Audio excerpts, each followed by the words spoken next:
All right, we are live. Yay. We are live. Let me put my phone on Do Not Disturb because I'll get a call and it'll throw me off completely. Hello, everyone. Incredible greetings. I have no idea where oh, there it is. Ooh, please hold.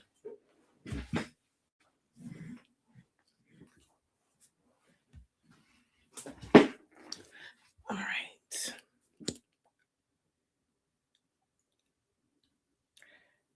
I need to have a monitor.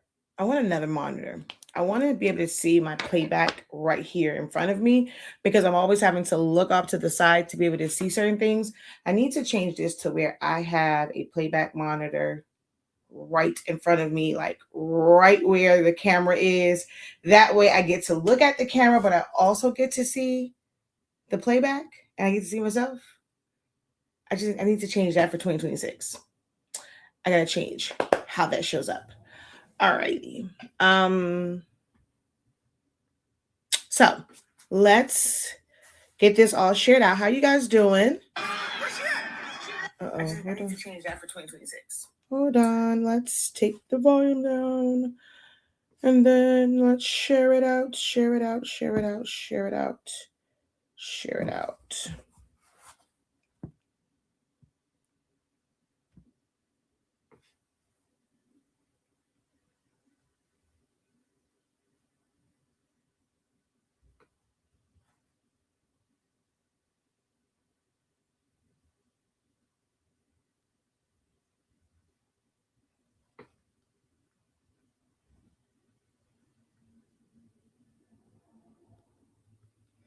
All right, so I'm writing my caption out. What has 2025 taught you?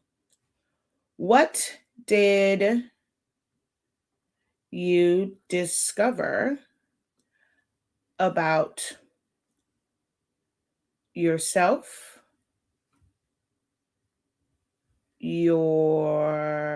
yourself personally and professionally?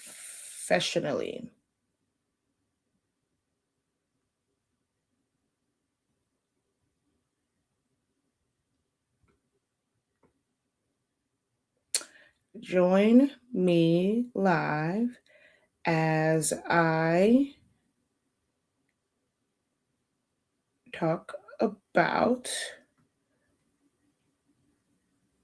my 2025 journey and what is to come in 2026.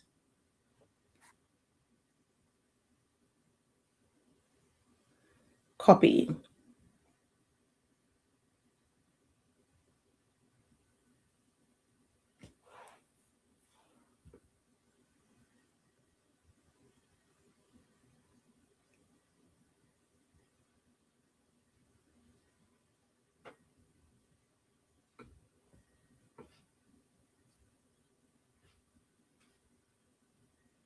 Okay. It's so weird. Sometimes the at follower thing works, sometimes it doesn't, and I have to use at highlight. I wish they make up their mind on which one we're supposed to use. That's just so weird. Because highlight is only to friends. It doesn't send it to followers. So if someone sent, like, you have to send someone a friend request for that. That is so weird, but it's okay. All right, now we're just going to share this out to my groups.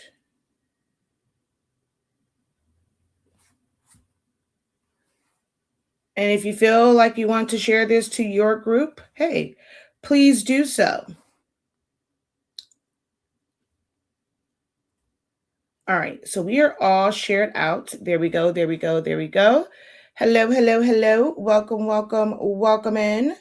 And let me now go back to the main post on my page because for that one, I can't see comments unless I am on this particular feed. So just so that I know you guys are on, as you come on, drop a hey, how you doing? Okay. Drop a hey, how you doing in the chat. Hello, let me know where you are watching from. That helps me. That lets me know who's on, but it also helps me. So if you appreciate any of the value that I bring to your life, to this platform, do me a solid. Just say hello. Like the video, just so that I know that people are on. If I, that lets me know if I should or shouldn't broadcast to certain platforms, because if there's no one there watching, then there's really no point in me kind of broadcasting to those avenues, like those places. There we go. But what we're going to go, what I'm going to talk about. So it is December 29th. We still have, of course, 2 days, but I have some other things I'm going to be doing during the daytime tomorrow. For the last 2 days, I am teaching a class at 11 a.m. So tomorrow and on the 31st, kind of running it back for my Canva one, just to do like another live one, but also doing it, in the daytime versus in the evening. So I have some things tomorrow morning that I will be doing, so I can't necessarily do the live. So I wanted to do my year in review and just really talk about what this year has taught me. And it may help you. Like if you haven't really reflected on the year, the good, the bad, the ugly, the indifferent, like all the things, and how it has shaped you as a person. What has it changed about you? What revelations have you discovered, and what has come to light this year for you?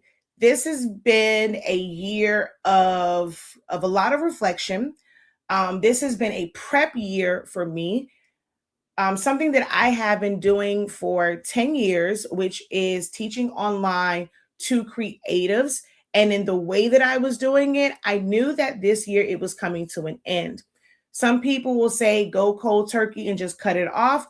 Knowing me, my personality, how emotional I am, I knew that that wasn't going to be possible for me. It has been a tough year because while I have been working on the transition, I also had to prep myself for what was to come for the next phase. So it was like I was doing double work. So I was a little overwhelmed this year in trying to have my swan song and also come to grips with it and be okay with letting go of what my identity has been for 10 years. That is not something that is easy to do. I thought this world, this business, this just what I was doing was truly a part of me. But I had to come to the realization that there are seasons for everything. And my season in how I moved and how I maneuvered as for lack of a better word, a craft coach, creative mentor, or just being the professor in the creative space in the way that I was doing, because I'm still a creative person, and all of my business, like a lot of my businesses still have creative in it. And I'm still using certain design programs as a creative tool, and just using creativity as a tool for how to navigate your life personally and professionally, whether you have your own business, you're starting it up, or even just how you show up at your job so that you can get to the level that you want. You can show your company the value that you bring so that you can get that promotion or get that raise and things of that nature, right? So I am still showing up creatively, just using my creativity in a different way. So like I said, this year has been bittersweet for me because I know that once the clock strikes 12 for January 1st, I have made the commitment to myself that things will change. So I'm just going to go over some of the things that 2025 has taught me, what to expect. For some of you, this might be the last time that you see me, because if you don't choose to follow in my journey, you don't want to go in the direction that I'm going in, this will probably be the last time that you kind of see me live in, I guess, this capacity. So that's that, right? But we're going to talk about it and what has happened in 2025. How are you guys doing today? See, so good afternoon. I know that some of you guys are on your 9 to 5. Like everybody, doesn't have like a full week of the kids are out. There might be some teachers that, they have like their break. My kids are out of school, but I know that isn't the case for everyone. But it's simple. Hey, how you doing? Just something in the chat, right? I'll start there. This is one of the reasons why I am too emotionally attached to the energy, the responses. And that is something that I noticed about myself. I've seen it before, but it just became so like it was like in my face. 2024, which 2025, I was like, okay, I have to make this adjustment and I have to slow walk it. And it's things like this. I have said it before that the way that the creative space or the craft space for business is going doesn't align with how I teach my, I'm gonna say my beliefs, but how I choose to teach, how I choose to show up. I use AI, but I don't use AI how other people use it. I use it as a tool. I want it to make things efficient for me, um, to make things a little bit smoother. I don't need it to create these random images, even if it's for so called like promo or just creating AI for content.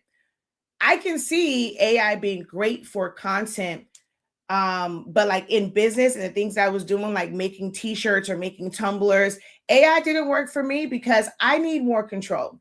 It takes too much to edit things. And even when you use AI, it's not perfect.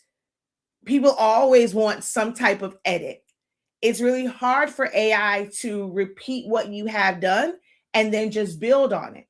As someone that's a graphic designer, I like being able to build onto things. When you go in, it's like you have to change this prompt. You go and it's like it changed. You want one thing changed. Like it's not a design program where it's like it's doing it for you and it's just moving things around. It's going to do a whole lot of like craziness. And I personally just cannot deal with that. And there's been some things that's created and it's really cute. It's really cool to watch. Like one of my favorite things is how someone takes AI and they'll take like a show clip or a viral moment and they turn it into like the little chubby cheek babies. My favorite ones, Real Housewives of Atlanta. I love when they do those. It takes me back to when we had the E-Tray babies. And I think that's why they kind of did that. I love the E-Tray baby commercial. So I always kind of, tune in and tap into that. I think that's pretty cool where they're taking those show moments or just those video clips and they're making them into something different. I think that part of AI is really cool. The part that I don't like is how people are using the videos and they're able to make up fake stories about things and it's an alternate reality. Like for some people, I don't like that part of it. And when it comes to like certain designs, like just to kind of, make something up really quickly, it's cool. But I also know quality. And for me, it's not worth it to pay into all of these different AI apps to so-called get good quality because some are better than others than like when you're getting the free ones. Everything that I've kind of done when it comes to AI, there's still some graininess to it. It's never truly high resolution when you're looking at it on a computer. I don't know if the fact that I have these humongous monitors and they show every single imperfection, that's where I'm like, oh, AI sucks. Like, why do they like this? I think it's different when you're looking at it on a phone or an iPad or a smaller monitor. You can't see them all. And then I also print out a lot of things where I'm blowing them up and I like a certain quality. And AI just doesn't give that to me. So if it's something that I'm going to put out like digitally, I'm okay with it. I have had sometimes I was hoping that it was in here. So I've had a few moments where I did have to use AI for the sake of time. I will say it can be a time saver. I needed to make these crowns and I'm so upset that I don't have it in front of me. For the longest time, it was sitting over here, but I've been cleaning up for 2026. But I've shown it before. It was a banner that I had to do for someone, and it had these crowns on it. And they had jewels and all of that. For me to create that, it would have taken forever. So every once in a while, I will use some sort of AI, but I like control. So I wasn't teaching AI. And it just seemed like in this space, everyone wanted to just do like AI. They weren't even using ChatGPT for what it can do to like really break things down, answer some of the questions. Like people wanted to use ChatGPT as just an image creator, and I found a different use for it. And so I was using it, but I wasn't using it the way other people were. And I'm like, this works for me. I don't want to have to change and do something that just because it works for somebody else, especially if they're not paying me to do it. I've spent many years giving of myself freely, not always seeing the return back the way that I know, like I know it's valuable, and I'm not always seeing that return back. And I had to be okay with being selfish and saying that it is okay for me to want the financial um I'm gonna say goals, but just for me to see those numbers go up based off of the skills that I was blessed with, like the mind that I was blessed with. It is okay for me to make money off of that. Like that was it was something that I was almost ashamed of for a long time. It's something that I felt guilty about for a long time. And yes, I was blessed with this, and this comes easy to me. I know that people have struggles. They don't have, disposable income all the time, and feeling like it was my responsibility to be able to help them, and feeling like, okay, God gave me this gift, right? So some people will guilt trip you. And it's like, oh, God blessed me with this gift to do X, Y, and Z. But then also, God gave me this gift for me to be able to make money. So if I'm talking to God and I'm praying to God, and I'm in my devotional time, and I live on this side of heaven. It requires funds, the lights, my mortgage. If I don't want to live in an area where I have to worry about, crime all the time and things, I want my children to be in as safe as possible, because people can travel anywhere. But if that's what I want, it requires money. I can't go and pay Chase with my knowledge for this mortgage. I can't go and pay the county of Dade for my taxes with just my blessings of my, like, it requires money. And I had to come to the realization that God blessed me with this mind to be a know-it-all. And it didn't bother me when people said that, like in that sense. But it's like, what is the problem with that? Like, I didn't understand. I used to cry. I spent a lot of time just trying to understand, why did people feel like me being a know-it-all was an issue. And it's like, I can't control how you feel. I'm not sure if me being a know-it-all exposes your inadequacies, and I can't take that on. That is something that I had to come to a realization in 2025, that I can't control how my blessings make somebody else feel. They feel that way because of whatever's going on in their life, and I can't take ownership of that. That's one of the biggest lessons. I had to stop taking ownership for other people's lack thereof, of whatever that thing was, right? So I was like, well, if God blessed me with this, He blessed me so that I can use it to make money. So why am I feeling guilty about it? I had to let go of that guilt in 2025. And I've spent the first part of the year kind of still had that guilt. As we got to the latter part of it, it's just being okay with it. Just letting go of that guilt and being okay with, hey, they can think about me however they want. The other part of that guilt was, I was exposed to a different world of people that would value what I bring. I put myself in different positions, in different rooms, in different communities outside of what was a passion for me. I love being creative. I'm never going to get rid of like my heat presses and my silhouettes. I still use them for personal use for me. Like, I absolutely love using my cameos, whether it's something for my kids. I still can make, like, if I needed a quick injection of money, I can utilize these heat presses, these cameos, all this paper, this vinyl, the sublimation paper. I can use that to make money. Like I can if I want to. I'm never going to disconnect from the creative side because that is who I am. And I love it, but it didn't love me back in the form of a business. People got caught up in the quick money or things being quicker. They saw AI as being quicker. They saw Canva as being quicker. And those who were skilled to be able to make amazing templates, they wanted them to do the work for them to get it for pennies. Or they'll be like, well, I mean, and like this whole notion that you create it once and you can sell it over and over and over and over again. This is true, but it does still take system behind it. It still takes money behind it. No one creates a digital product or a class or a template, whatever it is, and they just put it out there and it just makes money. You still have to spend money on marketing. Some people have to spend money on ads. It still takes time. So this notion of create it once and it's going to make you money forever, it's going to make you money in your sleep, that is not the real reality of it. It still requires money, effort. If you want to continue to create, people want something new.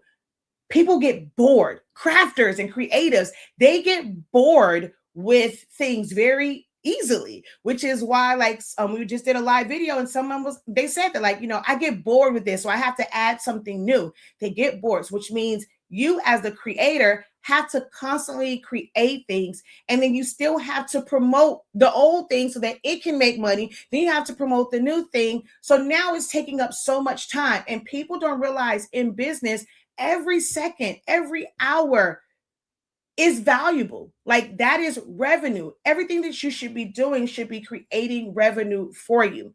So you can't just give everything away for $1 or $3 or, even 15. I had this whole thing of like trying to keep things really, really affordable, for others. This whole like feeling empathy and sympathy and, for people, and which we're on hard times. The cost of living is going up, but wages and salaries weren't going up. And it's like wanting to be that help and that relief.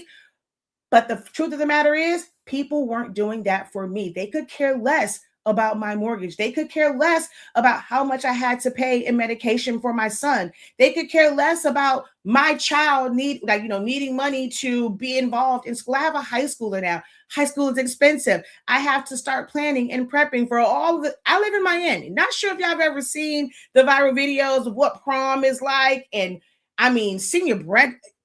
I was blown away at what these people require and they wear now for senior breakfast. Senior breakfast, we had to dress up in like business attire. Like, that's what we did for senior breakfast. Now it's like full on themes. People are getting full on dresses and spending hundreds and thousands of dollars. And then the girl, thank God I have boys. Oh, Jesus. Because I don't know if I could handle needing to get the hair done, the makeup done, the nails done, the lashes done, the outfits, the this. Oh my God.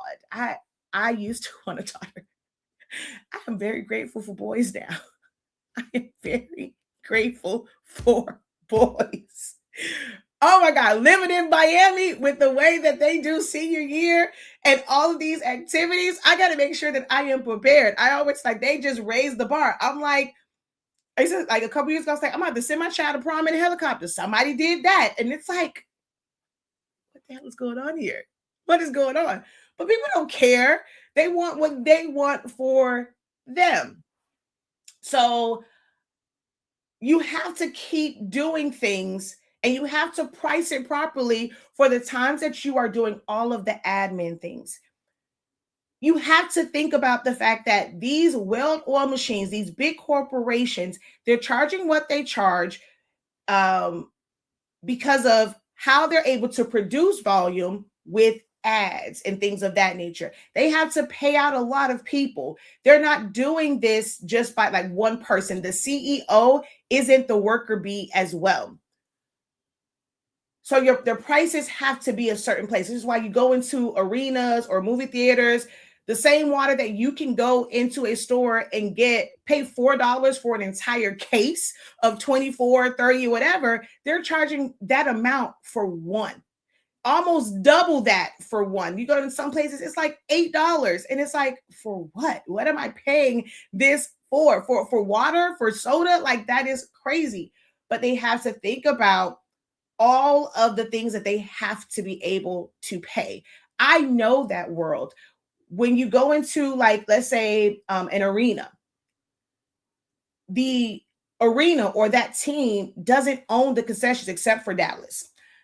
That's a separate company. That company has to pay money to that arena for being there. So they have to be able to pay the venue. They have to be able to pay their staff. They still have to be able to pay for the food and beverage and all of those things.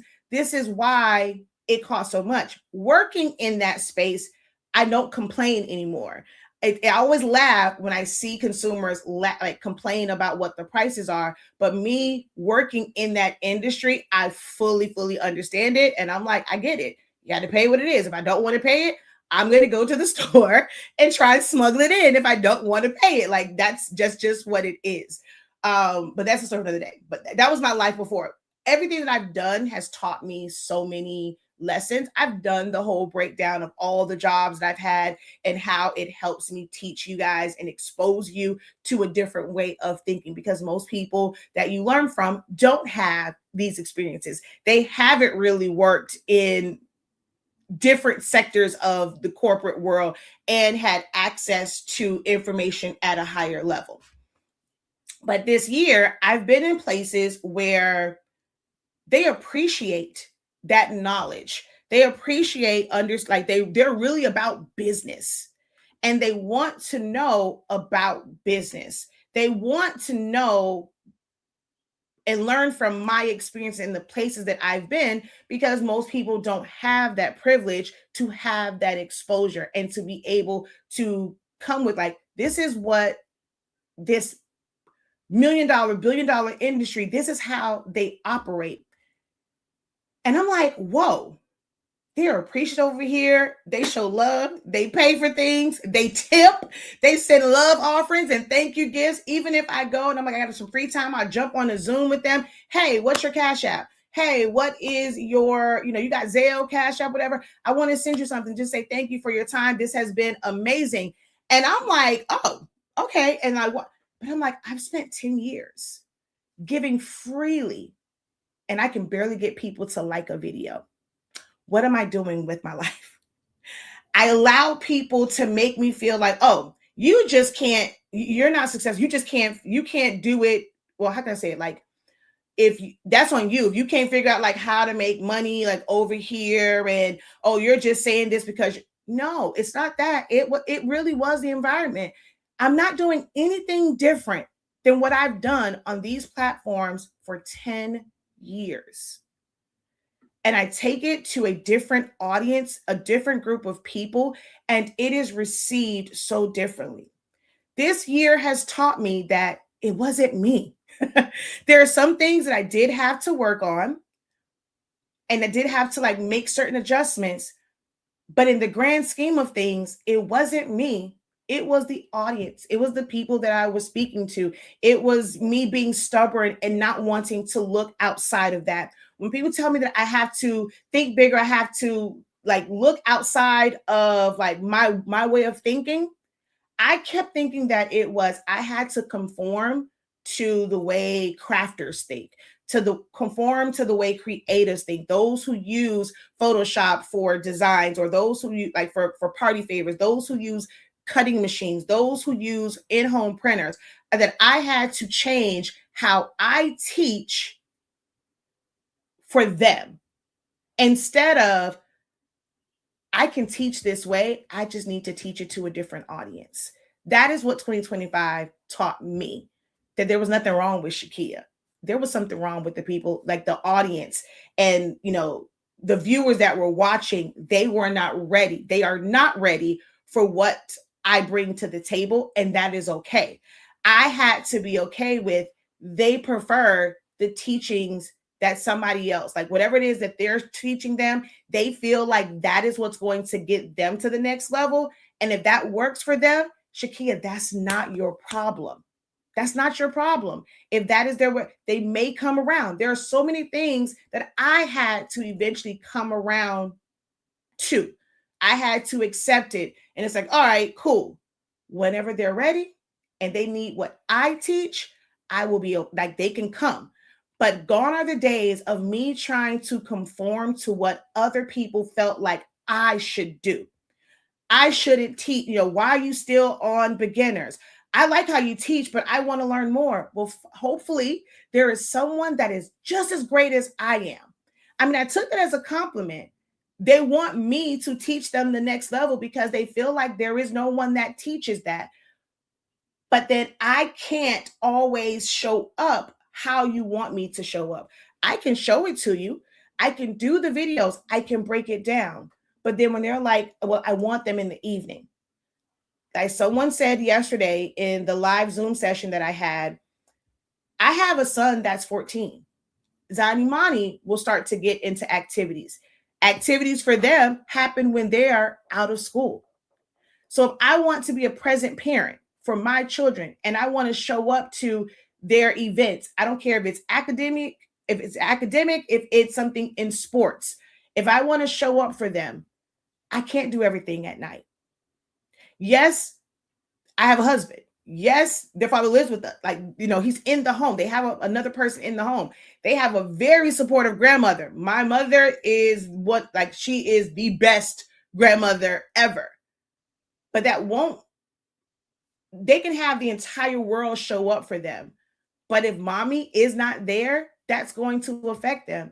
So I can't do everything in the evening and sacrifice time with my family, sacrifice the bond with my children in order to help other people fulfill their dreams.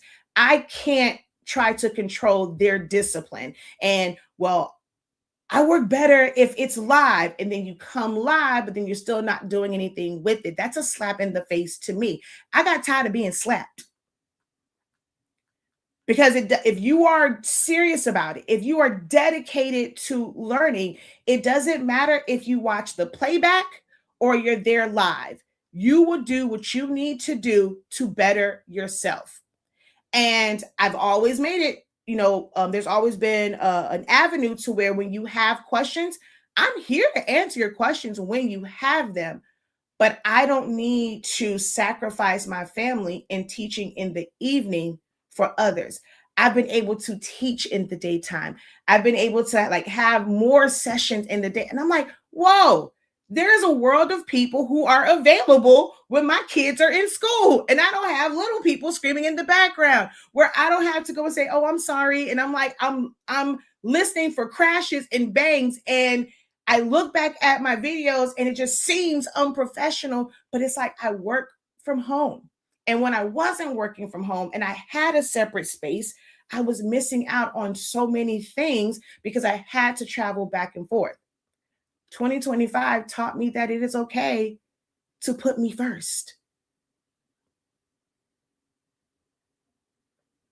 She says, yes, they have champagne wishes with $40 budgets. Oh, I can see all these comments. Thank you so much. She says, you are the GOAT. Incredible afternoon. Hello. We're in the afternoon? Yeah, we are. It's actually 12 o'clock. Okay. So incredible afternoon. Hello. All right. Let me see over here real quick. So no comments over on the regular Facebook one.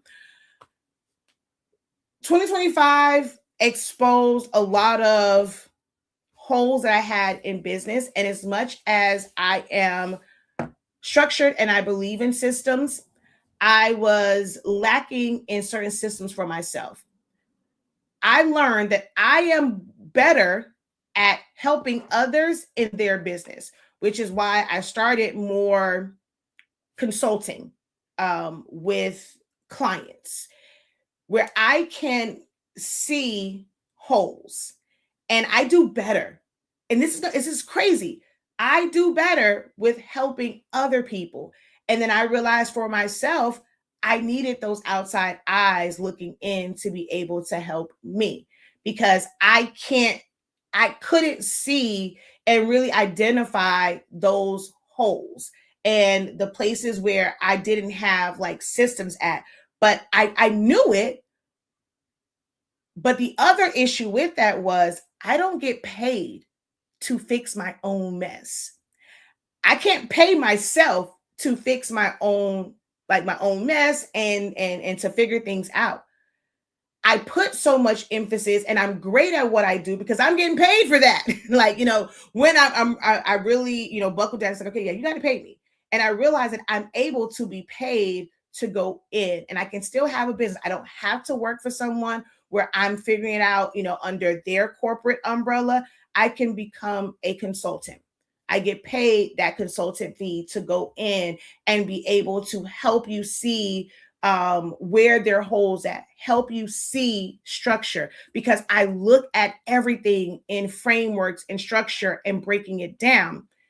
But it was harder for me to dedicate the time to do those structures and frameworks for myself, because it's like, girl, you're not getting paid for that. And so I had to go and pay someone else to be able to do that, so that it frees me up to do it for other people. So I learned that I had a lot of holes in my own boat because I'm constantly trying to help others. And at first I saw that as it being something bad. But then I was like, that's the case for a lot of people. You don't get paid to fix your own stuff, and like it requires outside help. So I had to be okay with feeling like, well, why would they want to pay me if my ish is not all the way together? And while this is true, it didn't mean that I had to fix it to make it where it's all together. I can get help to where my business is all together and I still present that way. It didn't have to be DIM. So y'all know I don't do DIY. I don't say DIY because to me, that's like when you're telling someone, do it yourself. I realized that my success did not have to be DIM. It didn't have to be done by me. I did not have to do it myself. I could get help. Me getting help didn't devalue what I bring to others. I had to realize that in 2025. Me not DIMing it does not devalue what I bring to market. That was a big lesson for me.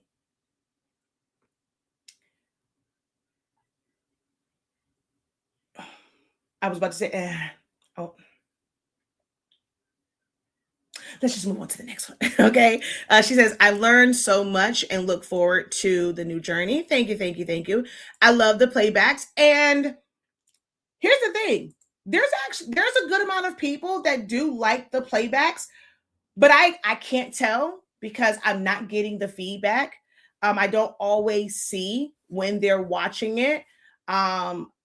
I got caught up in not seeing the reviews. I'm like, man, other people, they will go and they'll do like whether it's a live or a class, and then they're getting all of these like people coming out the woodworks, and they're leaving like not just, oh, this was a good class. I mean, they're leaving full-on reviews. What is it that they learned? What I got from it? They're showing receipts. And I'm like, why am I not getting that over here? And was what I'm doing not valuable? Am I not as good as I think I am? They actually said that, and Nella said that, and it was a mental moment for us this morning in the morning meetup, and that was her question. We're working on communication. We're reading this book called The Next Conversation, and so it was like, how do you respond? Like when someone kind of comes at you crazy, like, how do you respond to that without being sarcastic, without trying to be defensive or like clarify, like practicing how you respond. And her prompt was, if someone said, you're not as good as you think you are. And it's like, yeah, I'm gonna sit this one out because I'm not there yet. Cause my face would just be like, all right, cool. Like, I wouldn't say anything. Like, I can't give a response. Like, someone's like, well, why do you feel that way? I'm at a point to where I'm like, if that's how you feel, it's cool. And it might be based off like the person and who it is. Cause some people did say that, like, it depends on the person, because it might be someone that truly wants to be able to help you and you're not seeing it. But if it comes off and it just seems like judgy, I'm probably gonna be like, all right, cool. That's how you feel. That's how you feel. Versus the first reaction is to like really find out why they feel that way, like to be able to ask the questions. I am actually, you know what? I think about it, I've actually done pretty good with that, with asking clarifying questions as to in what areas. Now, once they go and they explain, if I have to defend, my stance or my point of view, I do that, or I take it in, or in that moment, I might still kind of speak on how I'm feeling in that moment and taking the time to, like, in my quiet time, to really reflect on it, write things down, really analyze it. It's like, do I take ownership of what they said, or do I release it because it just doesn't apply to me? Do I store it away just in case it does come up again? It's kind of one of those, I told you so kind of moments, or, someone warned me about this. So I've learned to compartmentalize things that people say. I had someone, and this is going to be a direct, quote of something that they said. So hopefully they're not like offended by it. But someone wrote on one of my posts that I'm very flat-footed in my thinking. And in the moment, it did come off like kind of harsh and kind of like offensive. And it makes you kind of like, it makes you put your guard up, right? And I'm like, that's okay if that is how they see me through their lens. For whatever their interaction was with me, whatever they are going through, whatever they need to figure out, that is how they see me. And I can't control somebody else's lens. And I had to be okay with that. Like, oh, you would have been like a millionaire, a multimillionaire if you would just not be this. Well, who are you comparing that to? Whose journey are you comparing that to? Who are you comparing me to? That was the other thing that I had to realize. Sometimes people will say things and they're not truly looking at me. They don't know. They only know what they can see, what I share, but they're not always basing those point of views, those comments, those views based off of me and who I am in my life. They are really comparing me to somebody else and what somebody else does. And a lot of times they don't know that journey. There are people who now they'll spin a story, and they've been saying these things for so long that they believe the foolishness that they put out, when there are those that have been there from the beginning and know that that's not the case. It's selling people a dream. And it's not to say that it doesn't work, that there aren't parts of it that they've learned things along the way and this can help, but you have to figure out how the things that I'm teaching you, how it can help you, because you're not going to be able to follow my exact journey, my exact blueprint.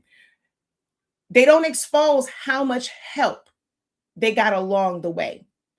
And there's a lot of, like I said, that whole thing of, you feel like as a coach, as a mentor, that you have to present that I did this for myself. These are the exact things that I did, and you can do it too. No, that's not the case, because some of these people got a lot of help. They got their start because somebody was a master at marketing. And then when they connected with them, hey, try this. Boom, that worked. It became a domino effect for different things.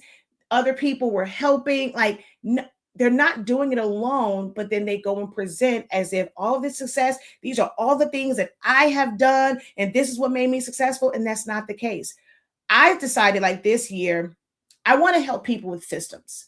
Automations is something that is really, really big. People are talking about automations and how to make your life easier. Everyone wants a quick fix. Like, everyone wants it done quick, fast, and easy. Quick, fast, and easy comes with the price tag. So as much as people talk about automations and like there's all of these different resources, can your pockets handle all of these resources? There are multi-million-dollar companies. For them, they are able to say all of this AI technology is making them more profitable because they were paying people. Now they don't have to pay people. There's always a cost to something. So for these major companies and all these big time people to say, I'm now saving money, what did it cost someone else? Now someone has lost a job. And we want to work efficiently. I get it.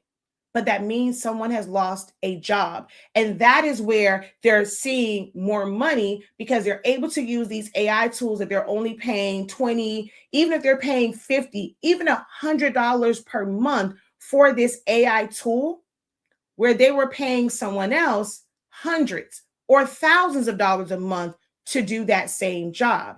So by going, and for them, they can have on their expense sheet, they got 10 different AI platforms that do different things and they're paying for it. And it might cost them $500 a month. Even if it costs them $1,000 a month for all of these things, at least I'm not paying somebody $5,000 a month. I'm not paying somebody $2,000 a month. But that doesn't work for a startup where you're bleeding money. You're trying to figure out where money is. The people who are trying to find the free resources, automation and AI that you have to pay for to get to the good stuff, it doesn't work for you. So you have to be careful in who you're listening to and why they're using these tools, why they're recommending it. And they want you to feel, okay, yeah, you need this, but can you really afford it? Do you have the capacity to make it work for you? Not everybody does. So I realized like there were a lot of people who they need systems, they need something. And you can do starter ones.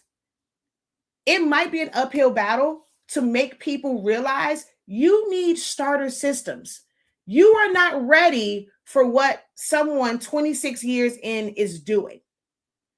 You're not ready for it, but you can get there with where you are, with how much time you have available, with how much money you have available. There are some systems that can create semi-automation for you. It can make your life a lot easier where you're not doing manual calculations and manual work all the time, but you are not at the point where you can actually handle full-on automation.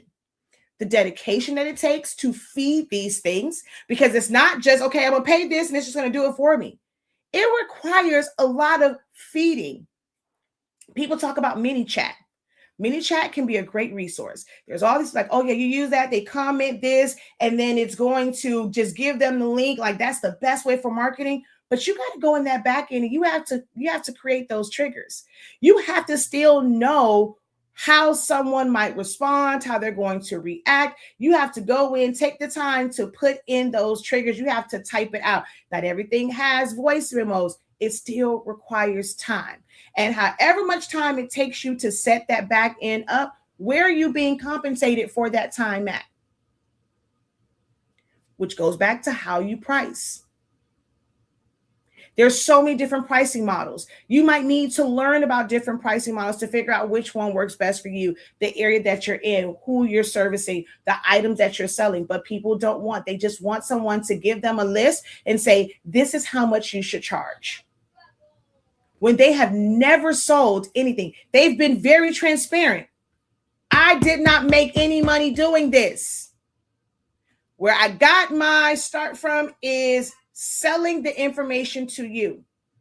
But I don't know how to properly price because I was never successful in this. When I was going and I was selling these things, I was selling them just for a sale. I wasn't doing it for profit. But now all of a sudden we can teach it with digital products, but the people you're teaching are selling physical products. How can you truly help them if you've never been successful at doing that thing? You got to be careful with that. And I was like, you know what? I'm tired of fighting with that. In 2025, I realized I am tired of fighting an uphill battle. I am tired of people trying to defend. Well, you have to stay out of people's business. But then you got people that turn around. Oh my God, I wish I would have known this. No, you don't. Because when people try to tell you about it, it's why you clocking other people, why you in their business, why you worried about somebody else. But then you wish somebody was worried because they would have warned you. I realize in 2025, you can't please everybody.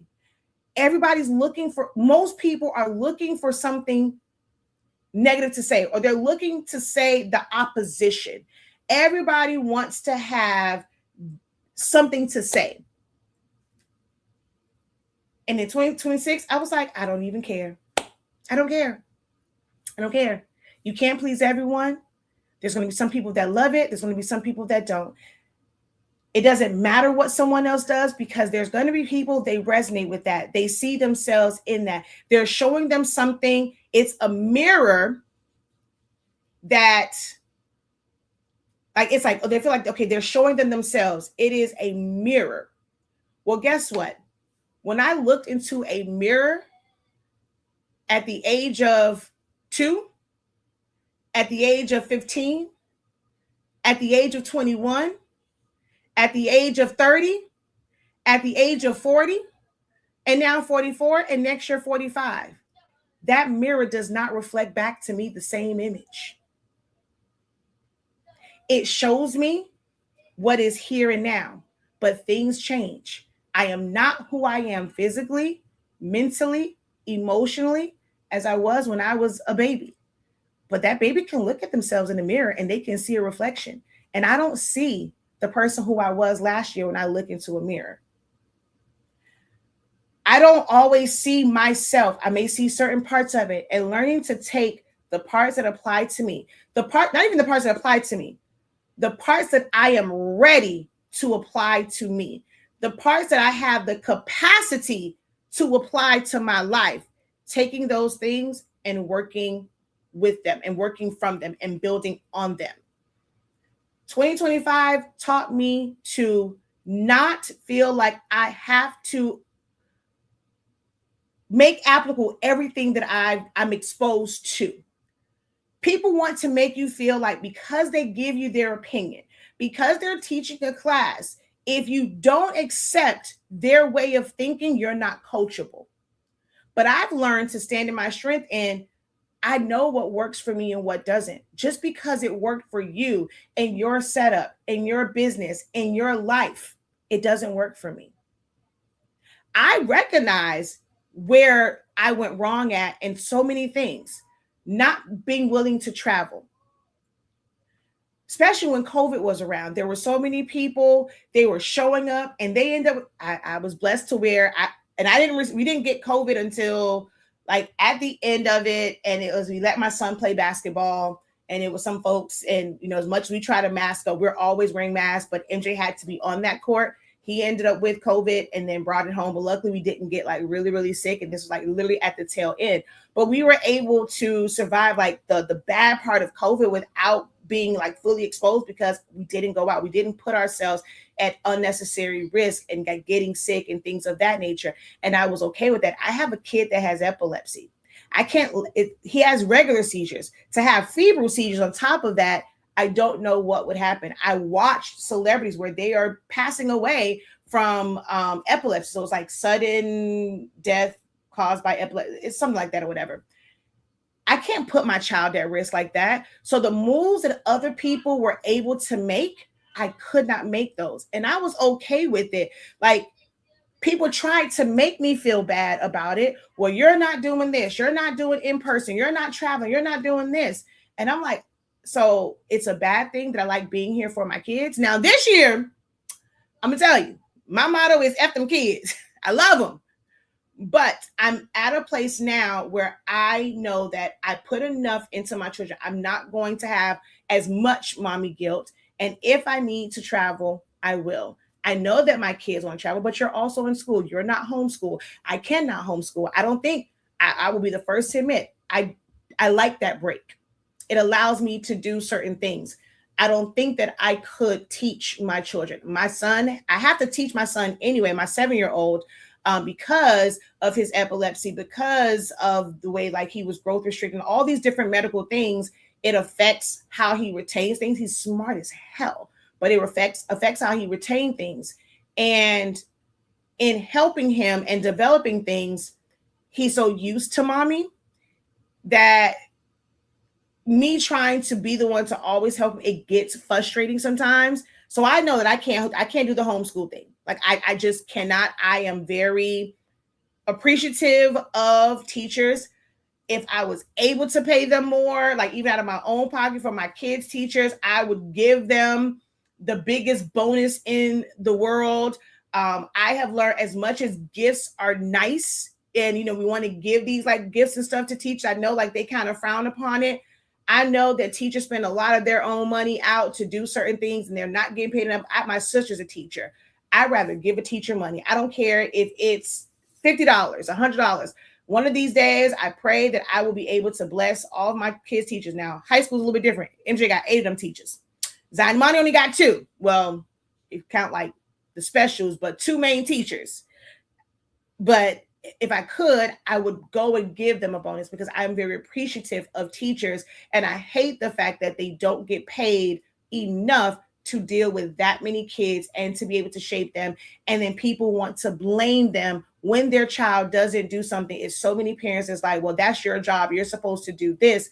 They're not doing that reinforcement. I put in the reinforcement work at home, and I know that I would not be able to do that within a full day. Like, it will require me to have somebody else to teach them.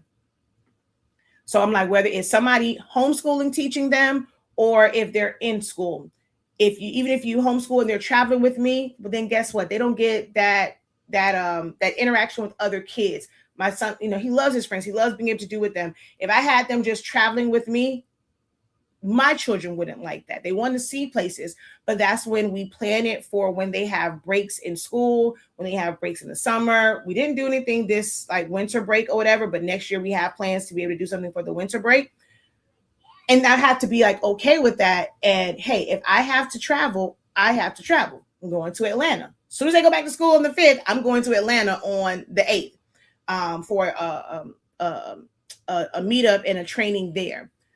And I had to be okay with that. Like this year, well, in 2026, I'm going to be okay with taking those trips without my children and not feeling guilty. I had to let go of some of the mommy guilt because I'm like, me taking this trip doesn't take away from all the other times that I'm there, all the other moments that we had. So 2025 taught me to let go of the mommy guilt because that was heavy on me.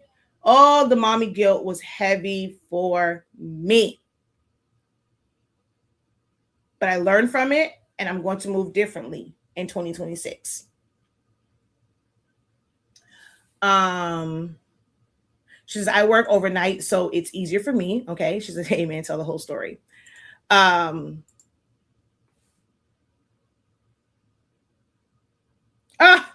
She says, eyebrows 2T. Thank you. Thank you. A little skill I learned a couple years ago, to make them look nice.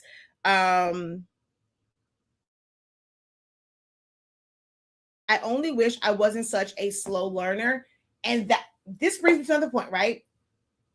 It's okay. Like, I learned in 2025 that I don't have to learn everything in one moment.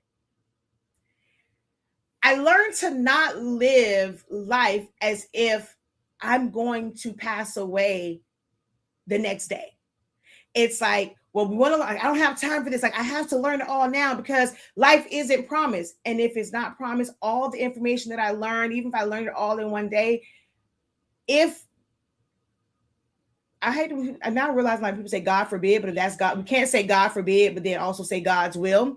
So if it was God's will for me to not be here the next day after I learned, I could have cracked the code on being a millionaire. I know everything. But if it was God's will for me to not be here the next day, then what? Then it's like me trying to rush to get this. What else did I miss out on? 2025 taught me that it is okay to pace myself. It is okay to prioritize the things that I recognize that I need right now. Now, for me, I come to that realization and I know what's important for me because I ask a lot of questions. I'm a very inquisitive person. This is a thing that's even like a debate in my own household because I am inquisitive.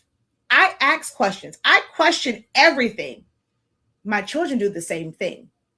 And you have some adults that feel like children questioning is disrespectful.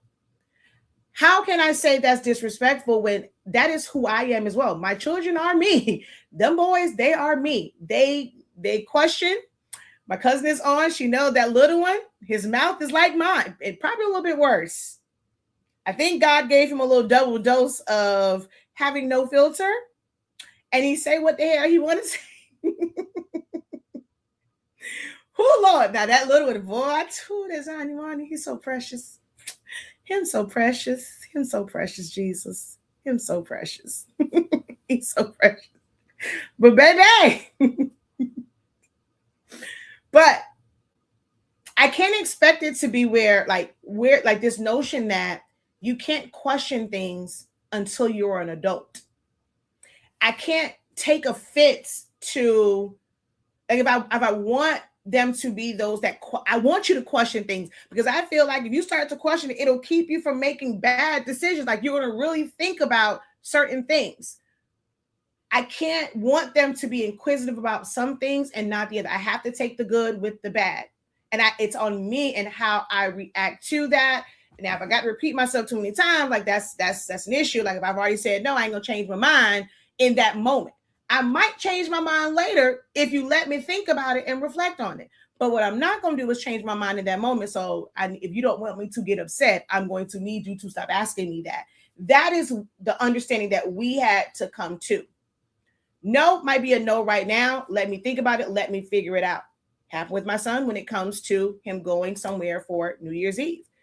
As a mom, I would love to be able to bring in New Year's Eve with my entire family. But he's a teenager. He wants to be able to go. He loves UM.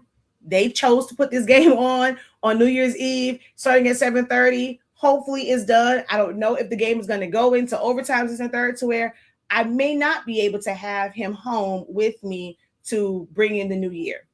And I said, if it's that serious for me and he's doing that and I don't really have any plans, I was going to ask, is it okay? Can you still, I'll know where he's at. I'll have the address, but I will come over there and we will bring in the new year in them people driveway. Like if you got to go and sit in the car, if it's that important to me, you don't have to be here. If I want to be with you as a family, why can't I just take the rest of us and drive to where you are because you actually have plans? So these are things that I'm learning, like as a parent, to not to not see it as disrespectful when they question certain things, because I'm an inquisitive person and I get upset when people don't ask me questions. So why do I get upset when my children do ask me questions? Shakeya, you can't have it both ways. Those are things that I learned in 2025, and it's making me a better parent. It's making me a better communicator when it comes to these matters. I learned in 2025 that even when I'm defensive about certain things, it's not like people make me feel like you're just brushing them off, but that is who I am. Like I was just telling someone, I've told this before, I was on the debate team when I was in high school. I love a good debate. I'm going to defend I'm always on, I feel like I play both sides. Like I'm like Travis Hunter. I'm gonna play offense and defense.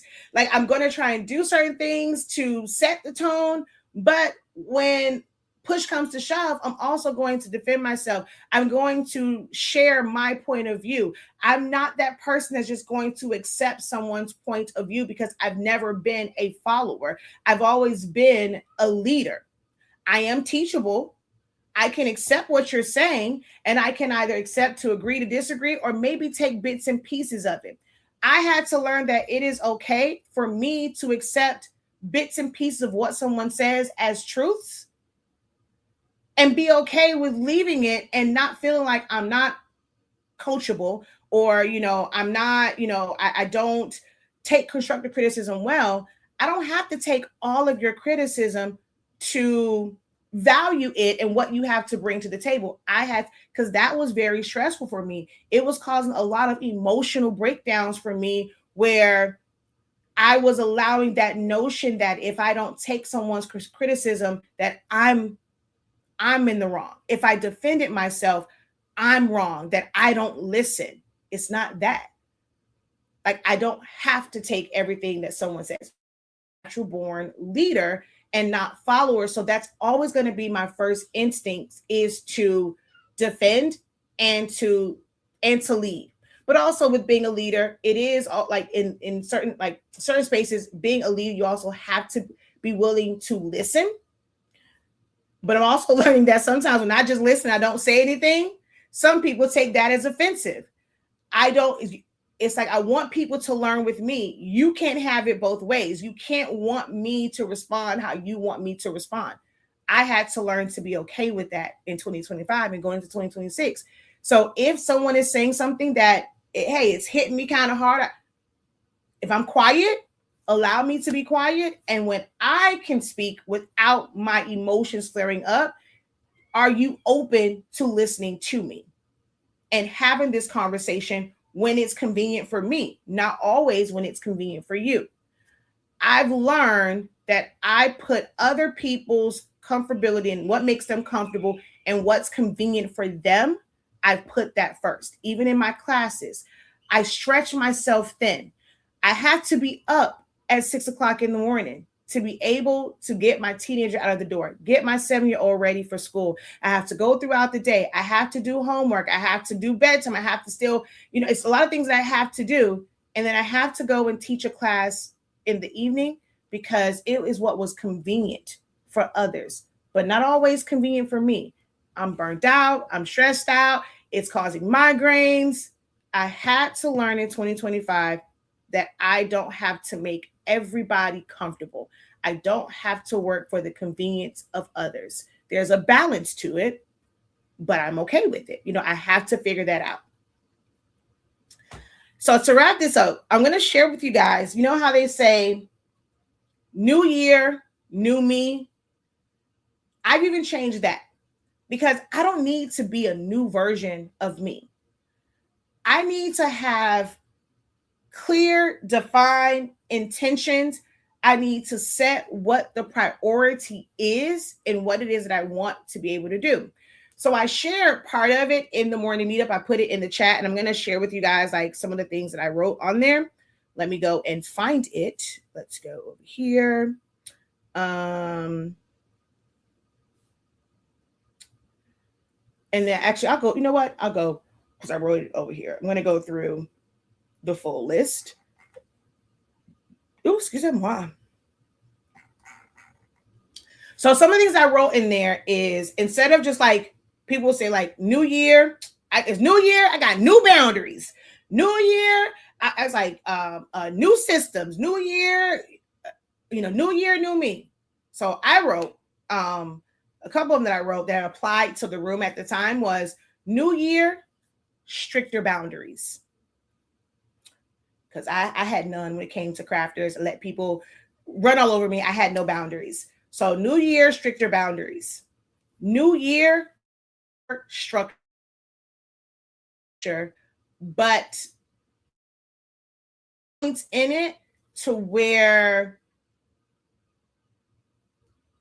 there can be some breakdown because of those weak moments, and it allowed it allowed, for lack of like bacteria, it allowed things that can be destructive in because it wasn't stronger. So new year, stronger structure. New year, effective systems. Okay. New year, focus, schedule. My schedule's all over the place, which I don't think like there are certain parts of it I'm not going to be able to control because people call me. Because I am the person that works from home, my family pulls on me. Hey, can you go do this? They call for certain things, and I show up for my family when they have a question about something. I'm on that call. I'm going to answer it, and I realize like how much time has passed by. But for me, when it says focus scheduling, I know that I can't stick to a strict schedule, which is why I don't have like strict schedule in there. It's focused. Because I know me, I know that I have to not take on too much, and I have to build in time to be Shakeya.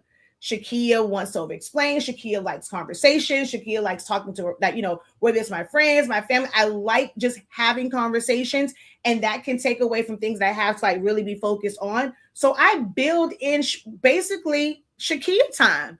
Like I know how I operate. So in my schedule, I have to have freedom to have a wasted 2 hours. I'm not going to be me. There are some that's like, there's CEOs and there's like, everything is like strict. They're doing this, whatever. And it's like, you always like, you can't have any free time. You always have to have this momentum. I know me. And I know that I can't be successful with a strict schedule. I have to have time to be who Shakeya is. And Shakeya is that social butterfly. Shakeya needs that kind of like disconnected from work. Like I just want to be able to do whatever it is that I want to do. If I want to chop it up with somebody, if I want to sit and binge walk Hallmark or whoever it is, I have to have that. Like I cannot have this rigid schedule. Like, and that is me. New year, less distractions. So even though I know I am trying to work on less distractions, okay, within that focus schedule. But some of the other ones that I have is it's a long list. Like I sat here and I was like just creating out all these different things. So you can tell me if any of these resonate with you. And I talked about this new year, clear communication. Better time management, healthier habits. So I would like to be able to drop some of this weight, but I know for me, there is this mental block. So I have to develop healthier habits. And that is with self-care, for myself. That is, see the self-care for my kids to where if I keep them healthy and happy, it's going to be less for me. So it's just healthier habits all the way around, healthier eating habits. It's not that I have to completely let go of the sweets that I like because I have the tables, but incorporating more like healthier options and just working on that. Improve follow-up. New year, and this kind of goes to what I was saying as far as like the healthier habits. I have to prioritize rest and recovery for myself. I had to tell myself it is okay to be very strategic in where I place those rest and recoveries. It's not an everyday thing, but I have to allow myself that time because I work well I thrive in pressure situations. Sometimes I work better like at nighttime. And although my husband doesn't like it, if I'm staying up to them, it's like, oh my God, you need to go to bed. You didn't get any sleep. I had to stop like allowing people to make me feel bad about that. Because if I know that's where I'm thriving and that's where I work best, I'm okay with being the parent that's up all day and being there for my kids and doing that. But if this is now the time where I'm not taking away from them and I can sacrifice my sleep, I have to be okay with that. And even if somebody else doesn't, like they're not okay with me being okay with sacrificing sleep to get it done, because I have scheduled in my own rest and recovery time, I have to be okay with that. This goes back to I don't live to make other people completely comfortable in my decisions. Y'all can't hear me? Can y'all hear me? Someone over here says they can't hear me. Can y'all hear me? Because y'all really aren't responding. I'm not sure if y'all just taking it all in, but y'all aren't responding. But someone over here just said they can't hear me. Have I just talked for an hour and 13 minutes and people can't hear me?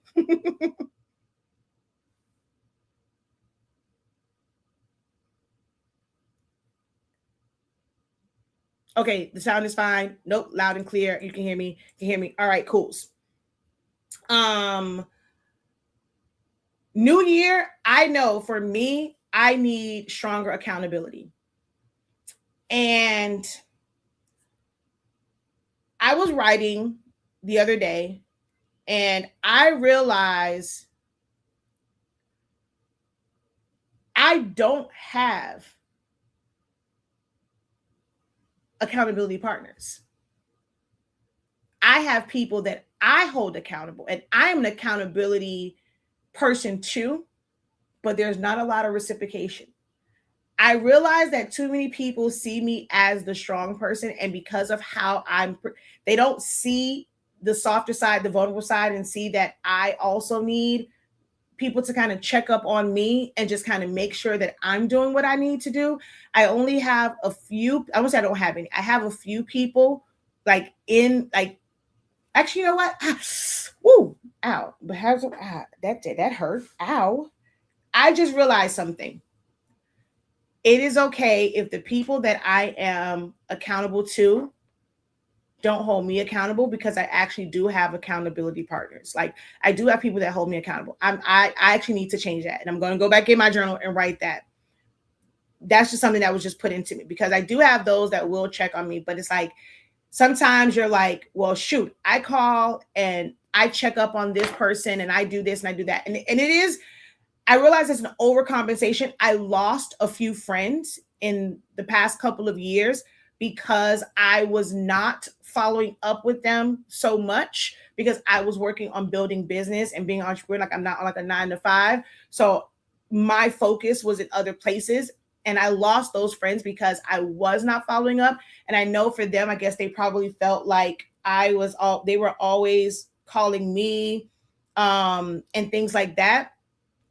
And so maybe now I'm now realizing, I think I overcompensate with others in my life with checking up on them and sending messages and things.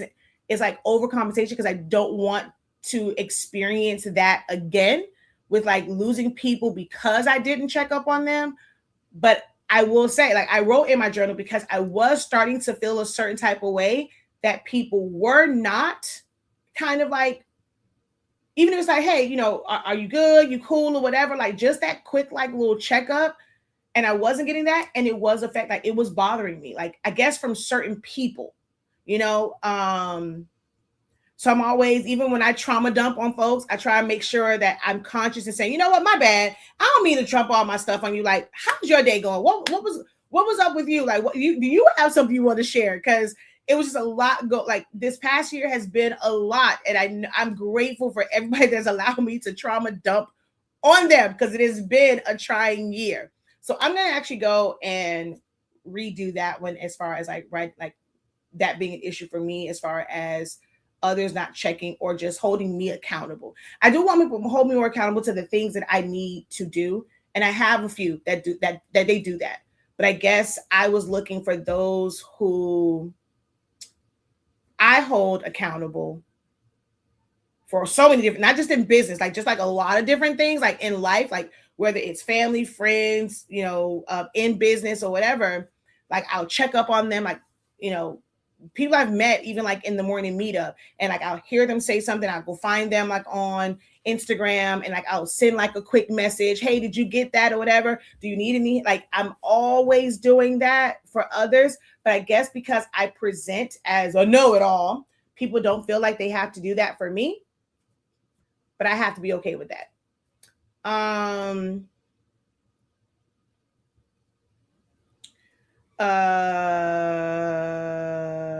Let's see the other ones. For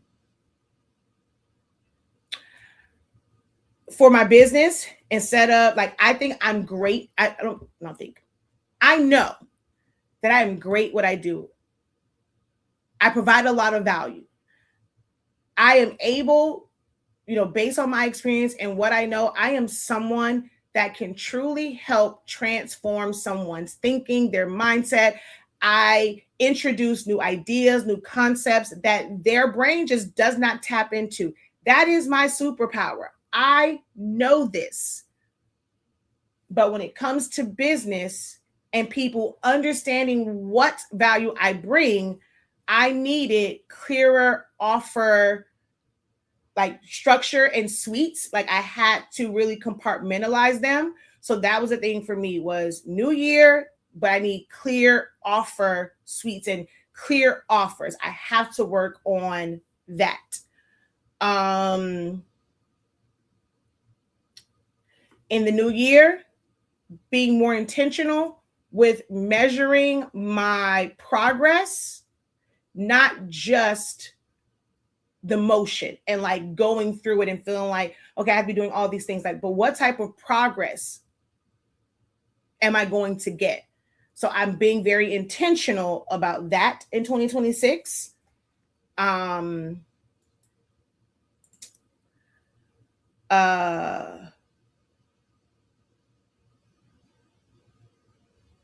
New year, celebrating more of the smaller wins and not always looking for the bigger things.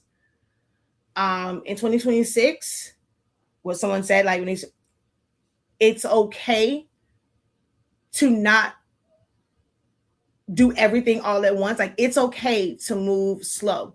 And it's new year, and yeah, just being okay with moving slower and not feeling like I'm losing or I'm behind because I'm losing slower. Like being okay with pacing myself. And if I need to speed up, I can. And giving myself grace to speed up or slow down.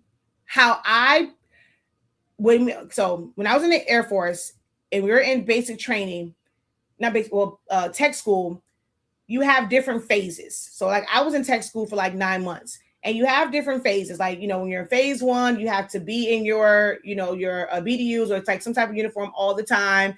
No matter, even when we were going to like the little club, you still got to be there in your uniform.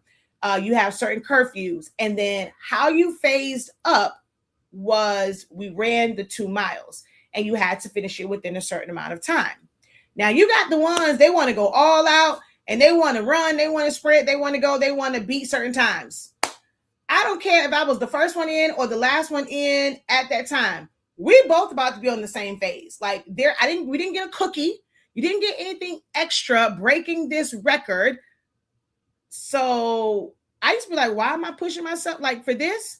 So I would either run, and then I would walk certain parts of it, and then I would do heavy sprints, and then I would walk. Like as long as I got crossed that line within the allotted time to be able to phase up, I was good. Like everything, this is the other thing. Oh, I gotta add that to the list. Realizing that I don't have to be an overachiever for everything. And I realized that back then, because baby, I was not. I did not care. I didn't feel no shame or blame. And I don't care if I was the last one in the allotted time to phase up. Baby, I made it. I'm in the same phase as you. Right now, at this point, we are on the same level. You want a cookie for being the first one back? All right, cool. Great for you. But I get to take off these uniforms just like you do, okay? I get to go off base in phase 3 just like you do. But I ain't tired. So it's okay with not being an overachiever.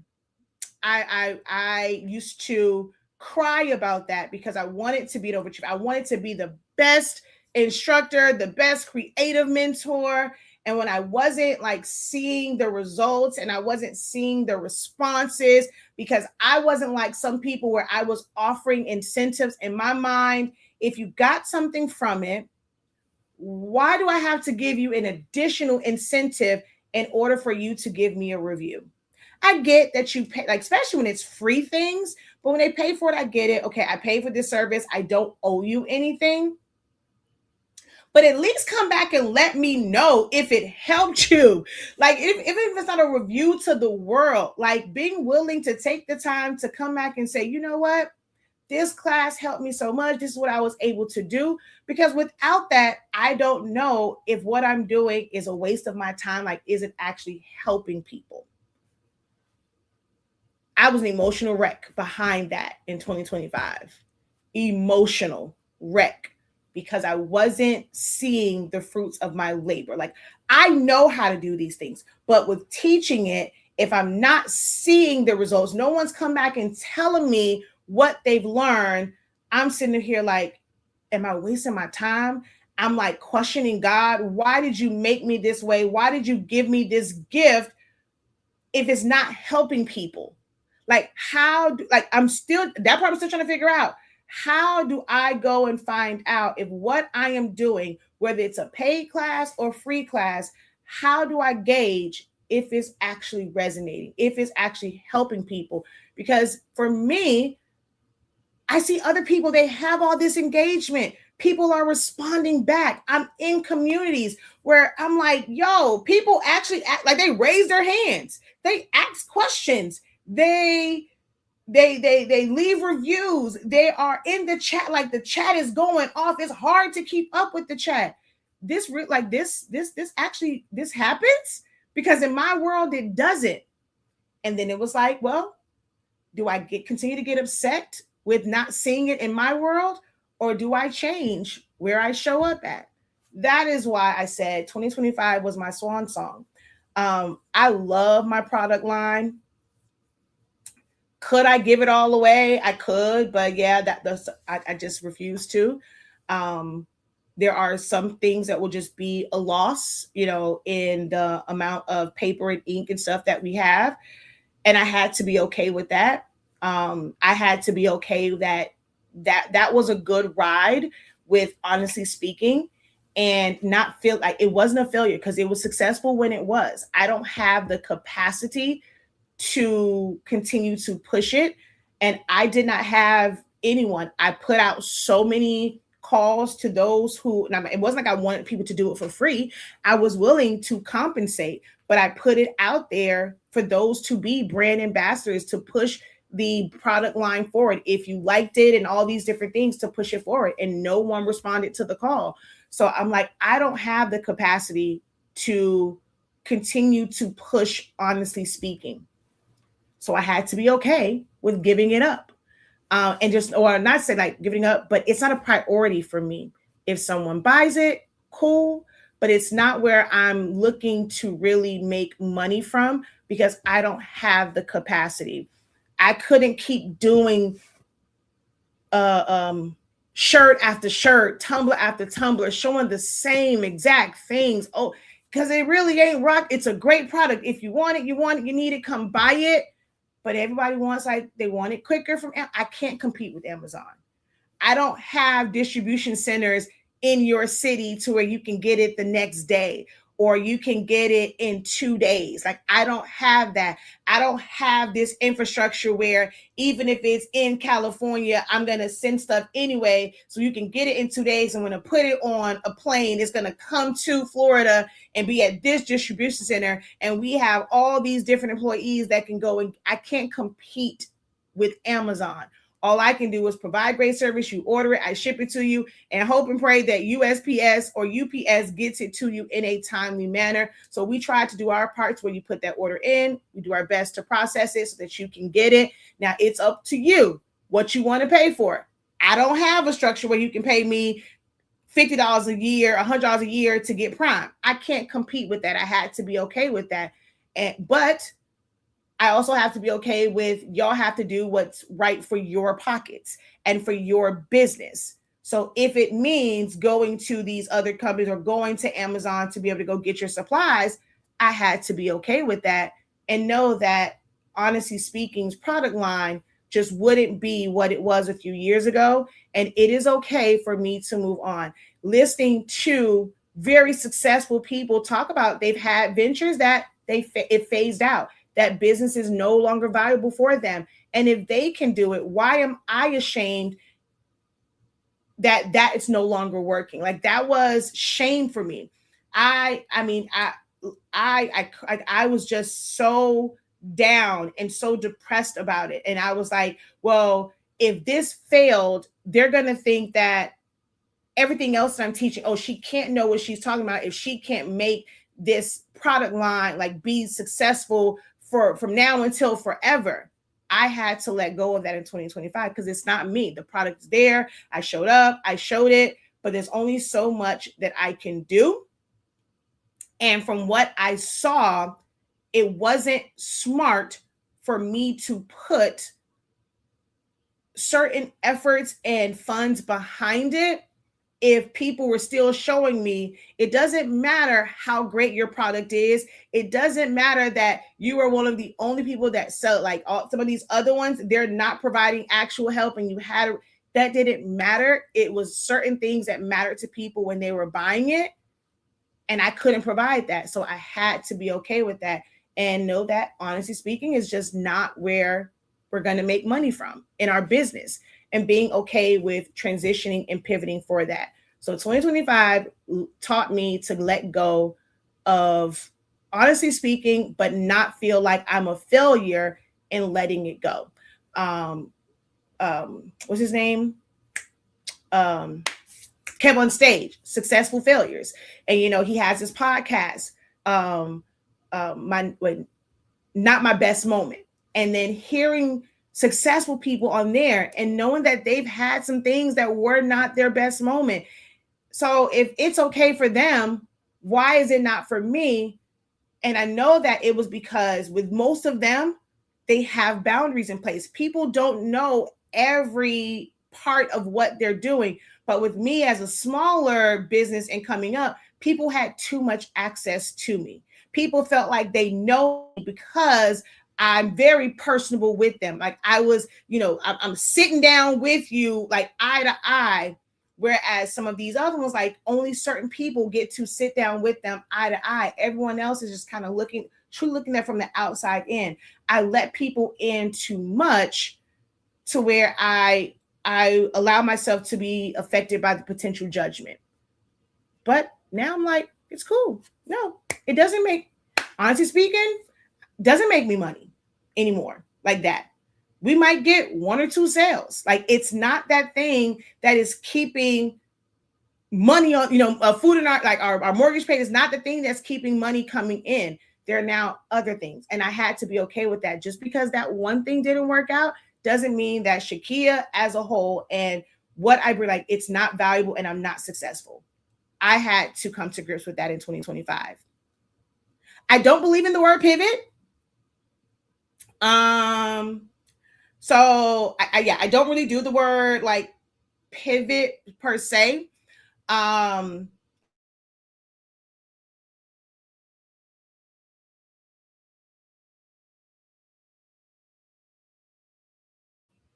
There we go. It's okay to change. It's okay to change complete directions. It's okay to leave things behind. I'd rather not pivot because I feel like I'd rather, if I need to leave it behind, it is okay. It's okay to drop it. So I don't take ownership of the word pivot. For me, it works for others. And in their definition, it works for them. I personally just don't buy into the notion of pivoting. That makes sense. She says, please don't. I love your product. I mean, it will be there. I'm just not, those who know about it, it will be there. But once it's gone, it's gone. I will not be restocking it. But so it will be there so that it's not like, it is kind of taking up space. I do kind of want to get rid of it so that I could probably transform our garage into something else. But for right now, it's there. When it needs to, I order it, we ship it. But that's why it's on close. It's been on closeout for the longest. You can go get it. It's like 13. It's very inexpensive. It's like $13.65 for some, $15.63 for others. It's there. I just don't push it. If you know about it, you know about it. It's there. It's there. But I'm just not putting effort into it anymore. And once it's gone, it's gone. When it comes to the ink, it was like, oh, you're gonna have the full sets. No, we will not. Whatever is there is there. If you want to get that, the cyan and the yellow and the black, hey, do that. But there is no magenta. There's no more there's no more full sets. Once that ink is gone, it's gone. Okay. Can you not sell through Amazon? Well, we tried, right? So the issue was the product line is called Honestly Speaking, but our company is HS Ink 365. So it was this whole back and forth thing with the names not matching up, or we would have had to make sure that on the packaging, HS Ink showed up, like, so they kept denying it. The other thing with it is when you are dealing with like companies that are overseas and they're selling it, they don't have those CEOs and like where they're now utilizing their money at, like that they're making like their profit is in a country where the cost of living is not like it is here. They're making it, they're manufacturing it. They're not having to deal with a lot of the logistics that we have to do when we're shipping it out over here, because you have to pay an export fee for them just to be able to put it on the boat and for it to leave from wherever it's at. When you get here, you got to pay the import fee, you got to pay the customs, you got to pay taxes, tariffs and all these different things on stuff. So it's a lot that affects the price once it's here. And then like storing it, distributing it, running business. Whereas those companies, they're going and they're sending it straight from there to a distribution center at Amazon. And the price that they're selling it for, the profit margin they see on that is very, very low. The amount of money that Amazon takes for them to be able to fulfill your orders for you. I could put it on Amazon and I could fulfill the orders myself, but then it's no different than you coming to my website. So if you ever notice, even though it's like Prime and stuff like that, you'll go in and it'll be like, it's not within 2 days. People are like, oh, whatever, Prime ain't Prime no more. It's not 2 days. Because that's the only thing that comes like in 2 days or next day or same day are the things that are actually housed at the Amazon fulfillment centers. And it has to be somewhere where they can move it around and be able to get it to you in 2 days. If the item that you want is in California, but you're in Florida, it might take a little bit longer for them to be able to process it and get it flown over to a distribution center in Florida, then be able to put it on someone's truck. So you may have to wait a couple of days. But then there's those who sell through Amazon, but it's not fulfilled by Amazon. That's FBA. So they use Amazon as a trusted source. And because Amazon is a marketplace and people can come there, but you are still responsible for shipping it out, which is why it has those like extended times. So if I did not take everything and ship it to them for them to distribute it, I would lose less money on it. I would make little to nothing letting Amazon fulfill it, unless I made that price point way higher. And then I'm still competing with the likes of companies that are offering this paper for little to nothing because they don't need to make a certain amount of money because where they live at, the cost of living is low. Hopefully that makes sense. So we were going to do it. We're going to try it, but they rejected it because the product line is called Honestly Speaking, but the business is HS Inc.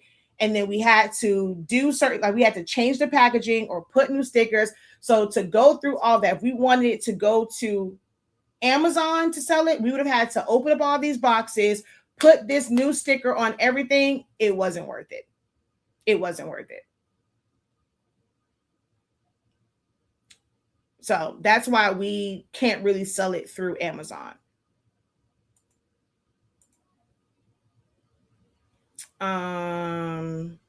Yes, it was and is my baby, but I just can't anymore. There's a lot of things like in business. So now I'm going to I want to talk about some things for you guys to be able to help you all. Hopefully it helps you going forward. I love the creative community, those who make customized items. I've never called myself a crafter. Like I make customized and personalized like items or making handmade things. I just never subscribed to the whole craft thing, which I know for me, because I refused to call it crafting for so long, I didn't connect with this world. I didn't fully connect with people because I wasn't calling it crafting. It's so funny to me now that the ones that was calling it crafting, it's like, it sucks because, I mean, I guess they were able to get the momentum going, calling it crafting, but it is so lovely to see people now call y'all creatives. Oh, y'all are creatives and your creative business. And I just be like, oh, really? So y'all accept the word creatives and creative business from folk. Why? Just because they flash stuff. But when I was saying, oh, I was the quack, I didn't know what I was talking about. Y'all got offended. Y'all was so offended with me saying, okay, I don't do crafts. I don't have a craft. Oh, I was being so offensive. I'm offending people when I said that. But other folks now,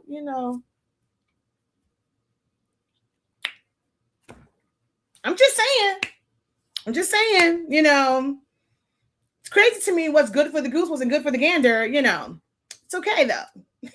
But I know that at that time, that's the verbiage that people wanted to hear.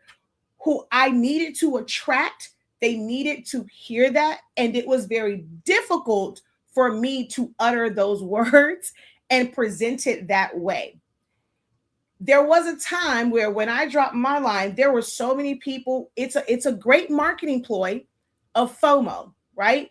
They make it seem like they're sold out. You better get this. And it's like, oh my God, we sold out in an hour. But what you don't know is they only had 50 units. They're selling 50 or 100 to 1,000 people, boom, it looks like they sold out. It like you don't know the back end of it, but I was privy to a lot of these back end processes. You have so many people, they're shutting their website down to where you can't order. It's not that they sold out, they could not handle the capacity of things constantly coming in and fulfilling those orders. So to you on the outside looking in, it looks like they're sold out, but that was something that they like, it was control for them on what they were able to handle, because they're saying they're sold out, but we see a bunch of product. Like you saw pallets and pallets and pallets and shelves and shelves and shelves of product. Baby, how you sold out? Why you lying? It's okay. Some people thrived off of alternative truths in business to create that FOMO. I came from a world where if we sold out that quickly, oh, Houston, it's a problem. Working at American Airlines Arena for the Heat, if we went and we didn't order properly, and here we go, and it comes halftime, and we don't got no stuff ready, or we're sold out, customers are mad, the arena's mad, management's mad. It's like, what you mean? You're not prepared? So I come from a world where that whole FOMO thing doesn't quite work, because you have to be prepared. There are serious consequences to not being prepared. They rather you be overly prepared than underprepared. So that model didn't work for me based off of the world that I came from. But it worked for so many people to where they are up now. And it's like, I look back and it's like, well, dang it, Lord, why wouldn't you let my brain process it to where I can operate that way? It didn't work for me. And so I don't have maybe the same success as like some people. She says, come on, alternative truth.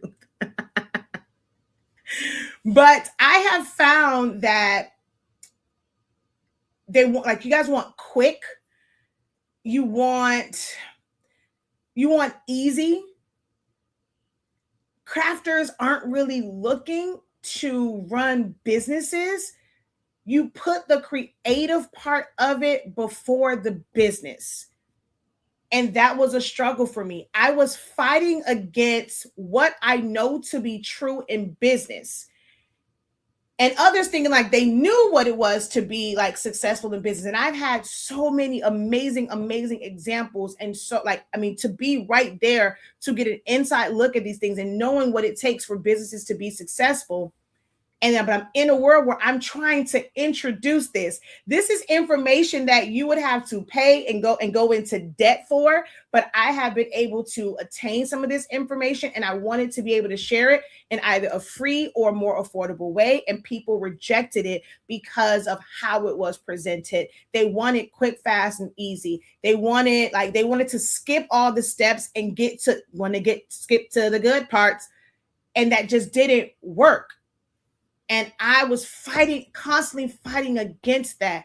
I want people to be successful, but it takes time. It takes certain systems. It takes certain steps. It's certain levels to things. But this world, everybody wanted to be on top. When I went and I said something was for beginners, people joined and it's like, oh, I didn't learn anything, but that's not the level you were on. And then when I go and I say, oh, this is not for beginners, this is more advanced, it's this FOMO, fear of like you're missing something, but you're not ready for it. Then you come into this class and you are lost and try to make it seem like it's the instructor's fault because you are lost. You are not ready for it. You try to jump ahead. That is something that I see all the time in the world of creativity and crafts, is trying to jump to the next thing. You're moving off of like passion and this is what I love to do, and you are not considering business in any way, shape, or form. This is why you guys are constantly asking people about, well, what their prices is, and when they say, oh, I'm not charging enough, or somebody like, oh, well, you need to charge more. Well, you don't know where them people are at. Everybody is different. You're not learning business as a whole. You're not learning about marketing. I just realized you guys don't care about that, but that is what I wanted to teach. I'm not here just to make money, and I'm going to teach whatever it is to get to the bag. I have things that I want, like the value that I bring that I know will be valuable to people. I rather find the people that it's valuable to than conform to something that I'm not. Because at the end of the day, if I do that, then I'm not satisfied. Like I'm not well. I'm stressing myself out. Like I'm working myself into another heart attack or maybe a stroke. And I refuse to do that. I refuse to do that. If you guys want to be successful in business, you are going to have to come to a point, a realization at some point that you cannot put the creative part first. You cannot put your passion first. Your passion might be the reason why you decide to do something, but it can't be how you run your business and running it strictly off of that. Learn from my mistakes. Learn from my mistakes with that. You have to learn business. You have to make those tough decisions. You have to put in the work. You have to be okay with losing some money. In business, it's always a risk of loss. There are so many things. Somebody was like, well, all this money that I've invested, if I go and like y'all are afraid to niche down out of fear that you're going to lose money. You go ask any successful, and I mean seriously, that you guys deem as successful businesses, how much money have they lost in business? It's the nature of the game. But you feel like you are different. Well, I can't handle the loss, then you can't handle business. Y'all don't want to hear that. Oh, people try and be nice. They try and spare your feelings. I don't really care about your feelings. Because if you were coming, if you knew the answers, you wouldn't be seeking it from others. And I say the same thing for me. How you guys are operating, you are not going to see the success that you see other people having, because there are certain things that they had to do. There are sacrifices they had to make. There's deals with the devil that they had to make. And I'm going to say that there's deals with the devil they had to make to get to that. If that is not who you are, that is not in your character, you can't expect those same results. You can't expect to get their level of success when you're not doing exactly what it is that they're doing. I've always wanted to teach you to be great and be successful at the thing that you desire, but I'm never going to say, okay, you can make this amount of money. You just need to learn it. Now, what you do with it and how it makes money for you, that is up to you. Because what are you going to do on the business side? How are you going to market? What are you going to make time for? What are you prioritizing? Some of you, it's not even a matter, maybe you need to take out that word niche, since that's such a trigger word, and well, I don't want to niche down. What are you going to prioritize? Everything in your business, everything that you do can't be a priority. I spent 10 years trying to communicate that. Now I'm like, I'm gonna leave them be. It's like, girl, you can't save them all. It's okay. It is okay. But if you don't take anything else from me, know that at some point, if you're trying to move from a side hustle to a business, because although you like to call it a business, the majority of you guys are running side hustles. You are running away from the things that actually make it a business. You don't prioritize any of those things. You're just focused on making quick money. And if you want it to be the thing that is sustainable for you, you have to make some different moves. It's different than being on a 9-to-5. While you are employed, that money is guaranteed. You show up, they pay you, unless it's a shiesty company and they going through some things and you realize at the end of it, you worked and they ain't got no money to pay you. That's a little bit different. But in entrepreneurship, there is no guarantee. You can be up and then it can come down. What y'all don't understand about some of these companies, they aren't paying their employees just off of the revenue that comes in. They go and they invest money. And there's other things that can be fueling the money that's coming in. You look at someone like Pinky Cole and what she went through with her business. You look at Curl Mix and them and their campaign, they had to have 20,000 orders to keep their doors open. Where their money came in at for operating business was not from the sales of things. They kept doing like they were raising capital. They had investors investing in them. And so now when they're selling, they have to try and take care of their business and they have to pay the investors back. So with paying the investors back because they want their money first, it doesn't leave as much for the business. So guess what they have to do? They have to try and do another raise and raise money. They have to get a different investor to maybe like to invest in another part of it. But now I got to pay this person back, which is why some of their businesses fail. There was another example of that. If you don't watch Emma Greed's podcast, Aspire, what is her name? I can't. Oh, Dia. And it's like it's weird because people like it sounds like diarrhea, and I think it's like diarrhea or something like that. Ami K Cole or something like that was like her beauty line. She talks about that and not being able to raise enough capital, and she had to shut down her business. All these successful businesses all of them are not making money off of the physical products that they sell because there's so much to that. A lot of them have to raise money and it's other people paying for those. But as a crafter, you are funding every single thing. And you're not set up. These people are able to get this money because they have a solid business. It's repeatable. The investors see that it's a risk, but I can see if done right, I can get a return on my investment. They have a strong business plan. Now things happen, but they have a strong business plan. Some people, their businesses just faltered because of the administration that we have. And now there's these tariffs. I was able to stay afloat. I would love to be able to maybe replenish the magenta ink, but it's not worth it with how much it will cost me to get that over here. I would have to raise that price significantly. People are talking about that, like with Epson. That ink, when we started, we priced ours just a little bit lower than they did. At the time, in 2020, Epson sublimation ink, which is 140 milliliter bottles, which we modeled ours after, was $18. That ink is now 40 some dollars a bottle. That is absolutely crazy. In 5 years, it went from $18 to 40 something dollars a bottle. But here my silly behind goes, still selling it for freaking $15. But people don't, they don't care about that. They still, it's certain of the day. But businesses are not relying just on their sales. Y'all need to understand that and learn that lesson.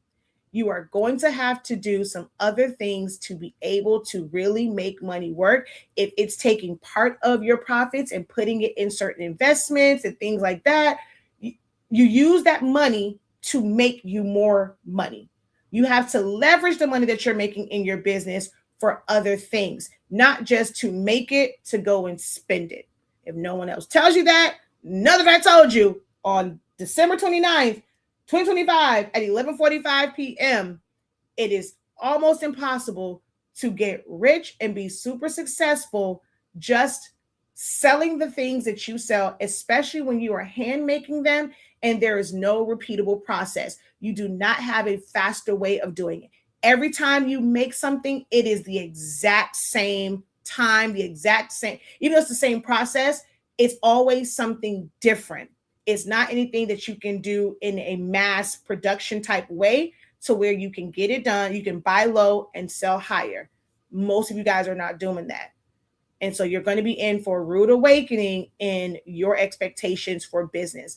And although they'll say, oh, well, you have to have a digital product because you can only do so much. Well, it takes just as much effort to sell that digital product that is actually being sold to a different type of clientele. You cannot use the same marketing strategies to sell that digital product that you do that finished product. It's two different audiences. You have to speak to them different. So if you are a solopreneur, that is double, triple, quadruple the work to speak to two different audiences and also package it up to where you can sell these things. It's not as easy as people make it out to be. Oh, you're creating it anyway. You're losing money. Go ahead and resell it. Businesses aren't doing that.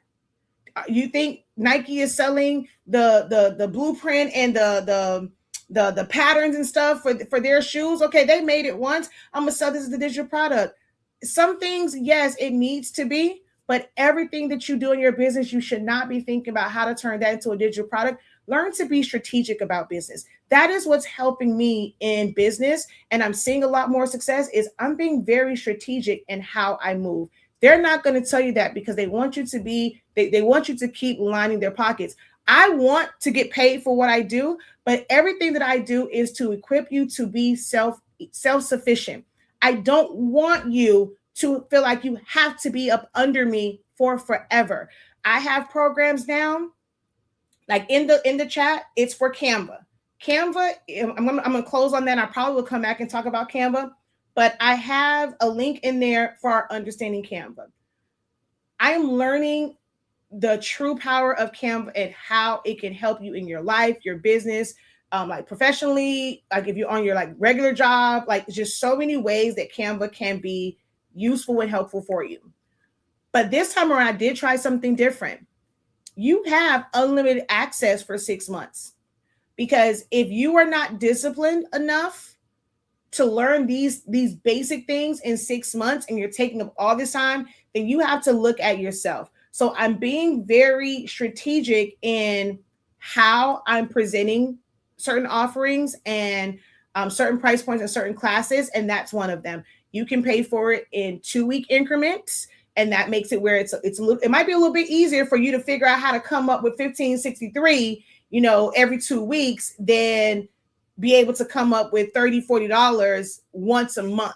So there is a 2-week option, and if you want to, you got the funds to pay for it all at once.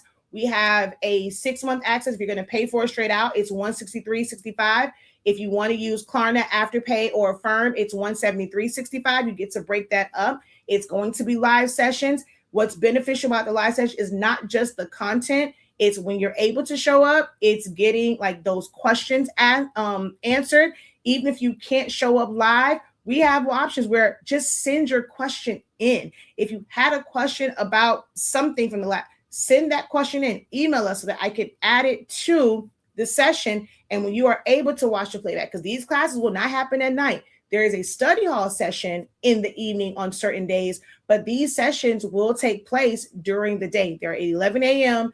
Eastern Standard Time. Maybe take an early lunch or something like that, but that's when they will take place. But I'm structuring it differently. You have to figure out the structure that works for you, the strategy that works for your business. Everything is not cookie cutter. I don't want you to feel like you have to just stay in a program. So everything that I do will have a cutoff. Going in 2026, every single thing that I do will have a cutoff. If you need to have extended access to it, then you pay for that extended access. But you will have enough time for everything I'm doing, and it will have a cutoff. That is how I'm moving in 2026. So the link is there. We actually have a session tomorrow at 11 a.m. And then on the 31st, and this is like the understanding and the basics of Canva. Crafters want quick money, which is why they're doing every single trend. I'm so over trendy crafts that doesn't make sense to sell, in my opinion. And I just had we're already 2 hours in. This is my free day. Mondays is always like my slow day. Like, I wish I could be on here and I can talk to you guys, but it's going to make this live a little bit too long. So I don't know if I should just kind of start it over, because I was having a conversation with someone about this morning, and, via text message, we were going back and forth. I really do want to talk about that. So I'm not sure if you guys have some time to come back to hear about that, because I want to end this one because it's been 2 hours. I mean, I can sit here. I remember Dave was like, he did like a 12-hour podcast. It was from 10 to 10, I think. It's like, 10 hours, 12 hour. One of those podcasts. And I'm like, shoot, I've done that before. Like, I can sit here and I've had lives that were 4 hours, 6 hours, 8 hours. Like, people say, like, shoot, you just did my whole day of work with me. I've had times where I've literally been online for 13, 15 hours straight. Like, it ain't nothing for me. But I know for consumption afterwards, I want to also keep it very concise with what the topic is. But I want to kind of address that you just said, Shayla, about every trend, because I literally just had a inbox conversation with someone in regards to that this morning. And I also want to talk about Canva. Like, I was telling them, like, Canva is great. and I want to educate people on what Canva can do for them because of what it's done for me. But I also have to make sure that I am not doing it the same way that I did Silhouette. Can't do it that way where I'm bigging up the company more than like, then there's no reciprocal support. I want to be able to help people, and I know that it's a great system, and I mean, I'm making money from it, but at the same time, I don't want to be this ambassador where Canva is getting like it doesn't help, it doesn't benefit me, where I'm giving too much information freely and it's not benefiting me. So I'm trying to be very strategic about how I roll out all of the things that I want to teach for Canva as well, without feeling like I need to do a bunch of tutorials. And I had a session last night, and I'm very grateful for everyone that was on last night. That kind of helped me see some things, right? But I'll probably come back and talk about that. So if you're free, if you're free, I'm gonna literally come right back after this. But I just want this one to kind of end within like the 2-hour mark. But wherever you're watching me at, come right on back. Look for the different title. Look for the little live circle. Come right on back, and we'll discuss it. All right. Until next time, have a great one. Continue to unlock your creativity. Be incredible. If you don't come back for my TED Talk afterwards, it is the last time that you are going to hear my voice live for 2026. For 2025, maybe I'll see you in 2026 if you are on the right platforms. Because if you did not know, also as of 11:59 on December 31st, I will not be adding any new content to Sillaholics Anonymous's YouTube channel or Honestly Speaking's YouTube channel. If you're watching this from one of those channels, I'm also removing these from those channels. I didn't even go in and put them to where they're monetized. I will move them. Like, you can watch the playback of this on 365 Creative Academy's YouTube channel, but I will not be posting any like relevant content to Silhouette or Sublimation and the Honestly Speaking products. On those, you guys have 8 to 10 years of amazing content that will help you grow, that you can learn from, but I will not be putting any new content on it as of if it whatever don't get on there between now and December 31st at 11:59 p.m. won't go on there. Okay.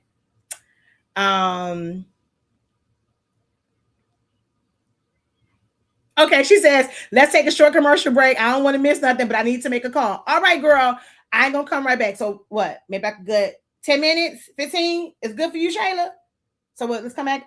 And what I might also do, if you want to be in the room, I'm going to open up a Zoom room. So be on the lookout for that, just in case you want to unmute and like kind of chit chat with your girl one last time for 2025, especially if you don't plan on coming with me in 2026 and you need one last time to pick the professor's brain. I'm going to open up a Zoom room. So I'm going to give about 15. Let me see, what time is it? It's 1:55, so 2 o'clock. So what? Maybe 2:30, 3 o'clock. She's like, go to sleep for work, friend. Where will you be on YouTube? I'm not really. So I'm not going to be utilizing social media. Like you won't find. If you want to learn from me, you got to be in the room with me.